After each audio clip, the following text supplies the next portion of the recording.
Hey y'all, so we're going to continue on today in chapter 6 of Women Who Run with the Wolves.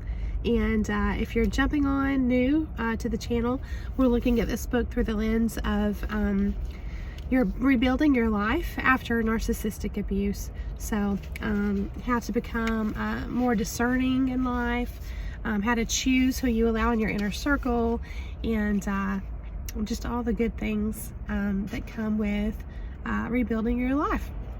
So this chapter is called Finding One's Pack, Belonging is Blessing, and this is not the first video on this chapter, so you can look back. So for each chapter I'll do like an A, B, C, D, and so this is just continuing on in that chapter.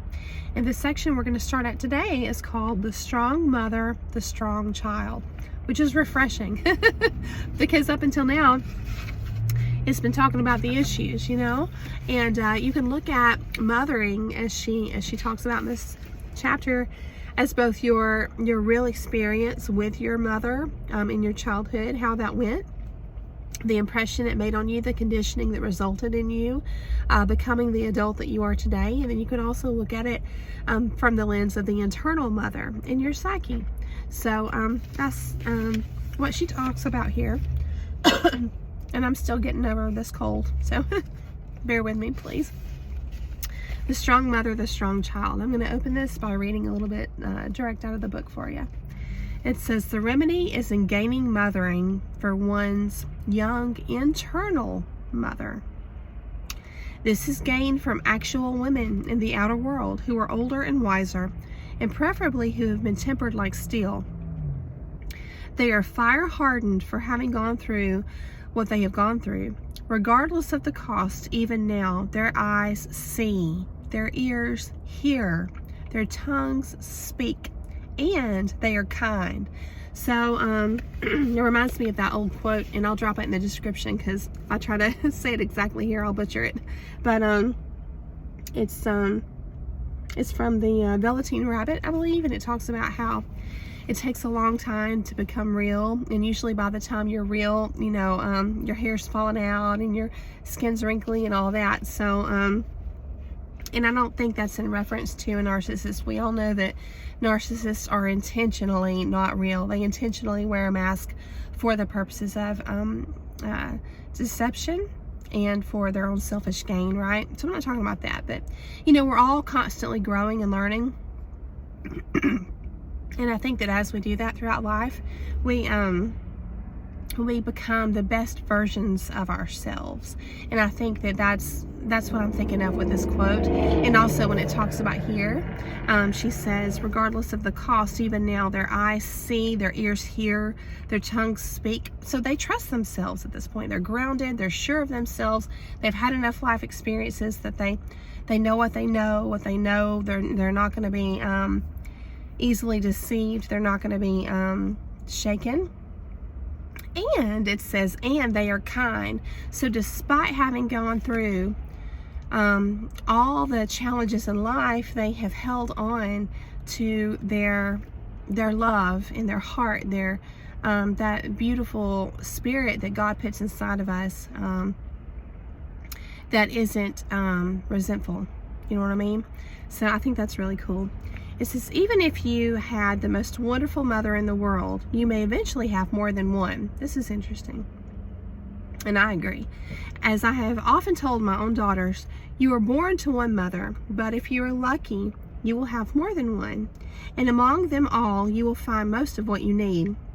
Your relationships with todas las madres, the many mothers, will most likely be ongoing ones, for the need for guidance and advisement is never outgrown, nor from the point of view of women's deep creative life should it ever be.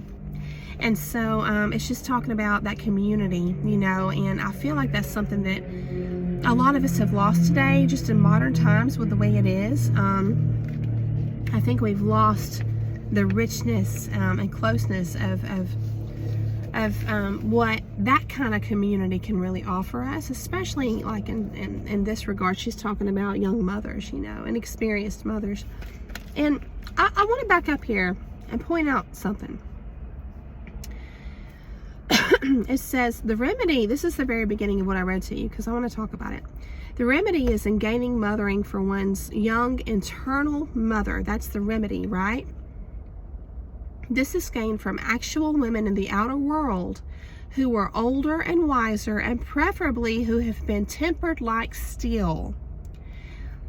And I want you to think about something. If you can look back on your family and you can see issues within your the mothers in your family, like your great-grandmother, your grandmother, your mother, then now you, and you can see the struggles that they had just in life in general, with their own families, with maybe even their relationship with one another, between the great-grandmother and the grandmother. Maybe there was some issue there, and then maybe that got passed down, you know, it's like a generational curse, and there's just issues there, you know what I'm saying, unresolved problems. I want you to consider that it may be you who is the one who is meant to be, as she says, tempered like steel. Maybe if you feel like you're really bearing a lot of weight from issues in your family, excuse me, you're the generational curse breaker, as they say. Maybe you're the one who's meant to be tempered like steel for that reason. You know what I mean? In other words, all this stuff that we suffer sometimes isn't for nothing. You know, it has a purpose. And it says they are fire hardened for having gone through what they have gone through. Here's the benefit. Now their eyes see, their ears hear, and their tongues speak. So you're going to know that you're there, you know, that you have been fire hardened and tempered like steel. When you get to the point where you're not gaslighting yourself anymore, you know, it's just you're grounded, you're sure of yourself, and so it's worth it, you know, and it's not only going to benefit you, all the hardships that you go through, that you intentionally work through and struggle with, because some people are going to just be a victim forever. And by not doing the work that one needs to do, that's where you're going to have the issues passed down through the generations. But if you're willing to put in the work and and break those generational curses, then it's not only going to benefit you, but it's going to benefit everyone down the line, you know. So then she gets into talking about where you know, some psychologists actually think that it's better to leave the entire mother matrix, she calls it. And she says that, you know, the construct and concept of the wild mother can never and should never be abandoned, basically.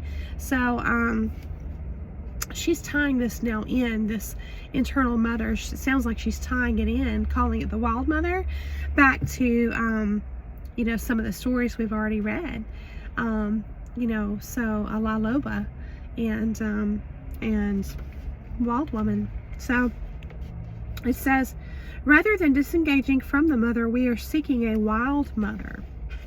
And it says, this mother is a school we are born into, a school we are students in, a school we are teachers at, all at the same time and for the rest of our lives. So it's almost like representative of wisdom, I think, you know, in general, carrying wisdom, hard-earned wisdom with us through life, and we're going to add to our wisdom, and we're going to share some out, you know, some input and output as well.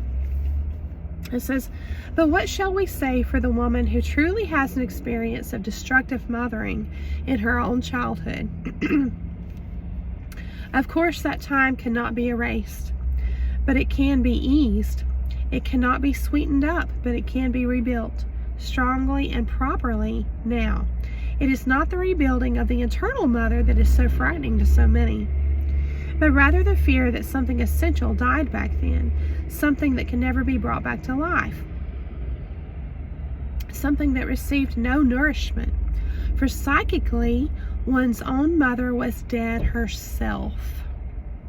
So this is like, if you want to, you know, put the spiritual spin on it, it makes me think of like those who are, you know, the walking dead, spiritually dead. trying to raise a child, and the child, just not really getting that deep intuitive nourishment to grow his or her own internal strength and internal GPS, inner guiding light, intuition. You've got to have a mother that has that kind of depth in her psyche and in her spirit to be able to pass that on to her offspring. If she doesn't have that herself, then she can't give it, So that's kind of how I'm viewing that. And then also I find it interesting in that paragraph I just read to you, it says, as far as being what's frightening with all this, it says something essential that died back then. Sounds like faith within us that died back then, or hope. Once a child or a young person gets to the point of giving up in their mind and heart, that if I can imagine that a child would get to a point, or a person would get to a point, if the people closest in their life are corrupt, have a corrupt spirit, mind, and heart. These are the people, like, especially if it's a parent figure. How can you truly grasp onto and believe, even in hope itself, if the person that brought you into this world has a corrupted spirit? That's a huge challenge, And so when I'm reading this here, it says, it is not the rebuilding of the internal mother that is so frightening to so many, but rather the fear that something essential died back then, something that can never be brought back to life, like giving up, something that received no nourishment. And it says, for psychically one's own mother was dead herself. So something that received no nourishment. Like I said, these mothers are not able to nourish their children's spirit, their soul. They're just not able. They may provide food and shelter and the basic, kind of stuff, but it brings me back to my training back when I was a teacher of, the whole child. And I mean, we're multifaceted beings, we're not just the physical. There's so much more. And a child has to have that acknowledgement and has to be made aware of that side of themselves to be able to consciously grow that part of themselves. And this reminds me of the life, death, life cycle. It's kind of like, I think you're conscious of the life part in the beginning of the cycle, but once you go through abuse, whatever stage in life that may be, it may be, and you're not even until your adult years, maybe you didn't have any issues in childhood much, but whatever stage you get to where you experience abuse, at that point you may start to feel hopeless, and like your spirit is hanging on for dear life by a thread.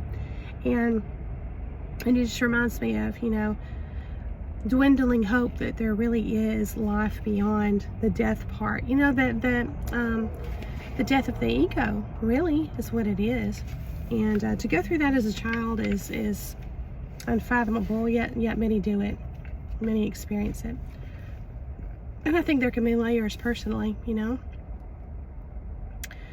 It says, for you, I say, be at peace. You are not dead. I gotta share something with you in a minute. You are not lethally injured. So it may feel that way. It may feel like spiritually you're just laid flat out on the floor, but she's like, hey, you're not dead yet. And that's something I say to some of my older friends and family members when they start this like self-pity kind of talk, and I'll just look at them and say, you ain't dead yet. The eternal optimist that I am. As in nature, the soul and the spirit have resources that are astonishing. Like wolves and other creatures, the soul and spirit are able to thrive on very little, and sometimes for a long time on nothing. And if you've been entangled with a narcissist for a long time, for a decade or more, this resonates with you. Yes. To me, it is the miracle of miracles that this is so. Once I was transplanting, this is interesting, a hedgerow of lilac. One great bush was dead from a mysterious cause. but the rest were shaggy with purple in springtime. The dead one cracked and crunched like peanut brittle as I dug it out. I found that its root system was attached to all the other living lilacs up and down the fence line. Even more astounding, the dead one was the mother. Okay, so now she's bringing that, what we were just talking about, like if you have a mother who's not spiritually awake, who's not tethered to the divine in that way and conscious of her own spirit, to be able to nourish that in her child. Now she's relating this to nature, like physical evidence of what we're talking about, right? So the dead one among all the lilac bushes that she had was the mother. And I'm going to go ahead and read this to you. It says, she had the thickest and oldest roots. All her big babies were doing fine, even though she herself was botas arribas, boots up, so to speak. Lilacs reproduce with what is called a sucker system. So each tree is a root offshoot of the primal parent. In this system, even if the mother fails, the offspring can survive. This is the psychic pattern and promise for those with little or no, as well as those who have had torturous mothering. Even though the mother somehow falls over, even though she has nothing to offer, the offspring will develop and grow independently and still thrive. I hope this touches your heart. If you experienced a very challenging childhood and a mother that could not offer you what you deserved as a child, I hope that this touches your heart. It did mine, and it's I think that I'm going to put a little spiritual spin on this for a minute. I think that the Lord, I like how she says promises here. Let's see if I can find that sentence, which is beautiful. I'll pop it in the description in a little bit. I can't find it again.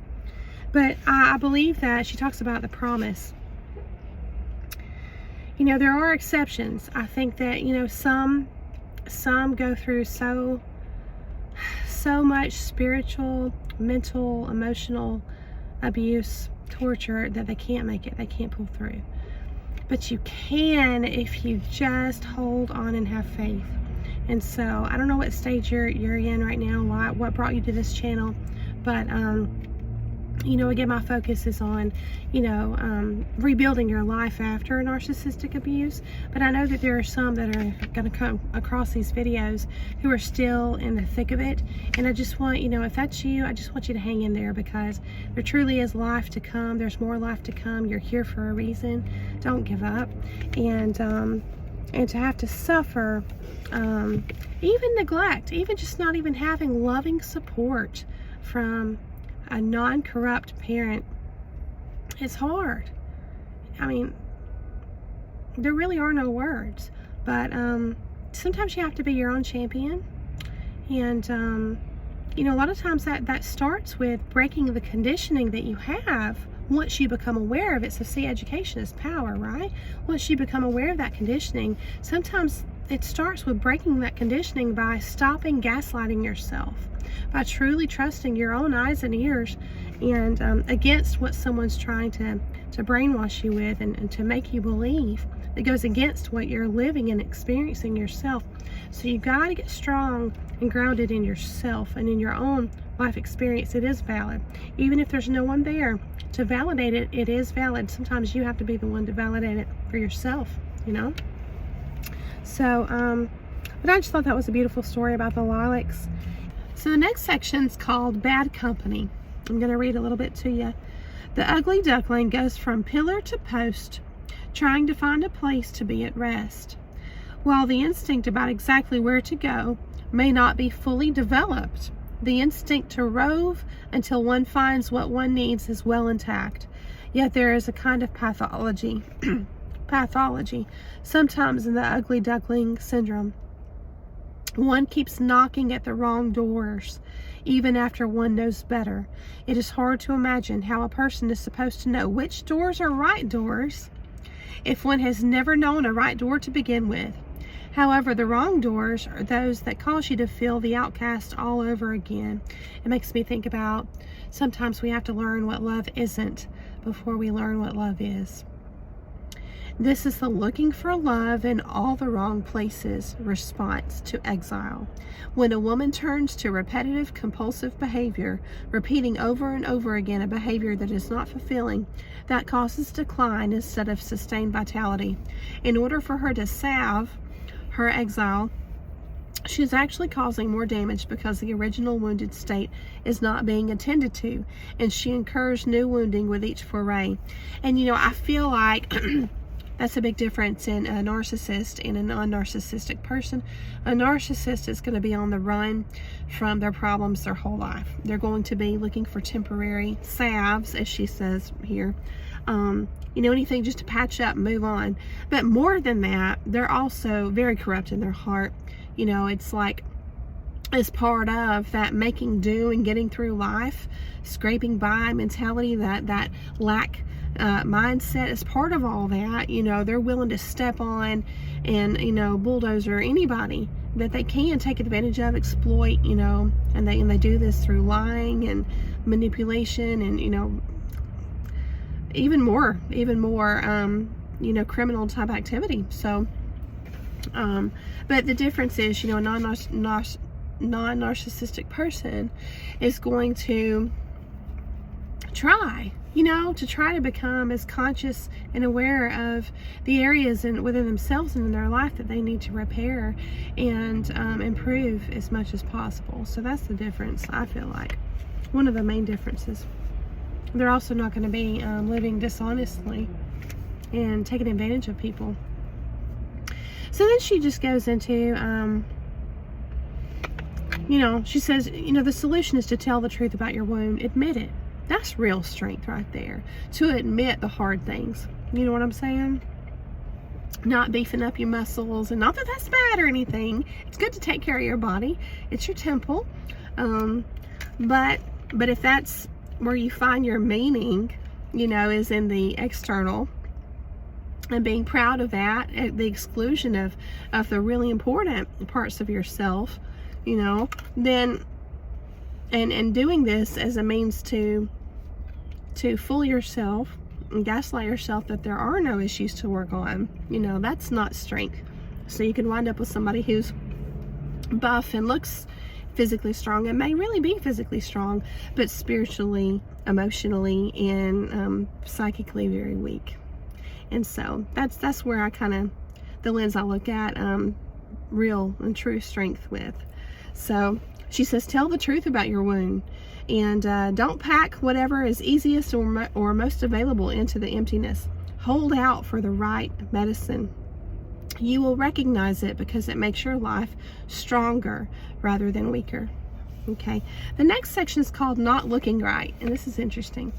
Like the ugly duckling, an outsider learns to stay away from situations where one may be able to act right but still doesn't look right. The duckling, for instance, can swim well but still doesn't look right. Conversely, a woman may look right but may not be able to act right. There are many sayings about persons who cannot hide what they are. And then in parentheses, she says, and in their hearts don't wish to. All the way from the East Texan, you can dress them up, but you can't take them out, to the Spanish, she was a woman with a black feather under her skirt. In this story, the duckling begins to act like a dumbling, the one who can't do anything right. He flaps dust into the butter and falls into the flour barrel. She's recalling from the story now that we read in a previous video. But not until he has first fallen into the milk pitcher. We have all had times like this. Can't do anything right. Try to make it better. Makes it worse instead. Duckling had no business in that house. That's the key. That's the key right there. He had no business there anyway. He was in the wrong place anyway. It's like when we're trying to make it work with a narcissist, and we're trying and we're trying and we're trying and we're trying. We're blaming ourselves too, that what we're doing isn't good enough. It's like, well, it must be our fault. And we're just, you could spend years that way. And the problem is that you're not the problem. and when you have like a go-getter type spirit. You're not going to surrender in your mind the possibility that something is out of your control, that you can't make it better in that kind of regard, where you're literally allowing yourself to see yourself as a victim. Some people live in that victim mentality mindset, and others don't. Others are the exact opposite. And sometimes we're seeing right now like how that can actually hurt you when you can't admit, you know, hey, I am actually a victim. You know what I mean? And instead of trying to fix it myself, I just need to just step out and remove myself. It says, Duckling had no business in the house, but you see what happens when one is desperate. One goes to the wrong place for the wrong thing. As one of my dear late colleagues used to say, you can't get milk at a ram's house. So she says, instead of trying to, essentially I'm going to summarize, she says, instead of trying to make yourself work and fit in where you know deep down you don't belong there, she says, no, it is better, more graceful, and far more soulful to just be what and as you are, and let the other creatures be what they are too. Let them be who they are. You're not going to change a narcissist. Just let them move on and you know, without you, and live the life they want to, you know, live a life of deceit. And even if you're the only one that knows, and that's hard. You may be the only one that knows the real them, because they might wear such a great mask to the rest of the community. It is what it is. You know what you know, and you have to be strong enough to stand on that. So the next section we're going to save for next time is called Frozen Feeling, Frozen Creativity, and then it goes into the Passing Stranger, and then there's more to come after that. So I hope I'm going to stop this here so that it's not too overwhelming for us, and we can just think on it and digest. I hope this has been inspirational for you. I hope it's given you some things to think about. Thank you for bearing with me as my voice crackles and catches and changes, and I'm going to get over this sickness. I know I am, and I just hope that you're well and taking care of yourself as well. So look forward to the future. It's a beautiful future, and even if you know you are in the midst of change is hard, especially when you start out, and it can be, you know, challenging as you go through, but you're going to get through. Just know that in your heart. So thank you again, and I hope that you enjoyed it, and I'll see you soon. Oh.